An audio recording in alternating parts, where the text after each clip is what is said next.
بھائی نے وراثت کا کویسچن کیا تھا۔ دیکھیں، اگر تو ایسا ہوا تھا کہ دادا کی زندگی میں ہی آپ کے والد صاحب فوت ہو گئے تھے، تو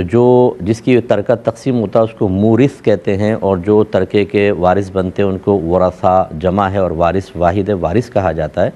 تو مورث کی زندگی میں اگر کوئی انتقال کر جائے تو وہ وراثت کا حقدار نہیں ہوتا۔ جب وراثت کا حقدار نہیں ہے تو اب اگر اس مورث کے اور بیٹے ہیں تو جو بیٹے کا انتقال ہو گیا ان کی زندگی میں، یہ تو حقدار نہیں ہے، تو پوتا تو بدرجہ اولا نہیں ہوگا کہ جب بیٹے موجود ہوتے ہیں تو پوتا محروم رہتا ہے۔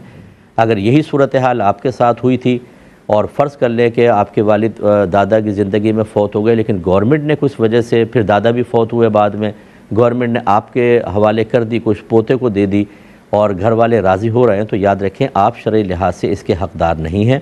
اور جو اصل ورثاء ہیں وہ معاف کرنے کے اس وقت تک حقدار نہیں ہوں گے جب تک کہ اس وراثت کو ان کے درمیان تقسیم نہ کر دیا جائے۔ تقسیم وراثت سے پہلے کوئی وارث اپنا حصہ کسی کو نہیں دے سکتا، حتیٰ کہ دوسرے وارث کو نہیں دے سکتا، یہاں تو پوتا وارث نہیں بن رہا۔ اور اگر صورتحال یہ تھی کہ دادا کا پہلے انتقال ہوا، پھر آپ کے والد کا انتقال ہوا، وراثت ابھی تقسیم نہیں ہوئی تھی، اور اب گورنمنٹ نے آپ کو دیا حصہ،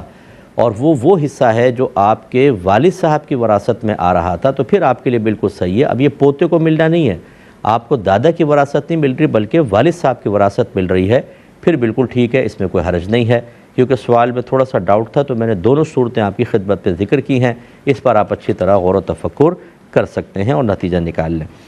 کسی نے پوچھا تھا کہ قربانی کا گوشت غیر مسلم کو دینا کیسا ہے؟ دیکھیں، اگر قربانی کسی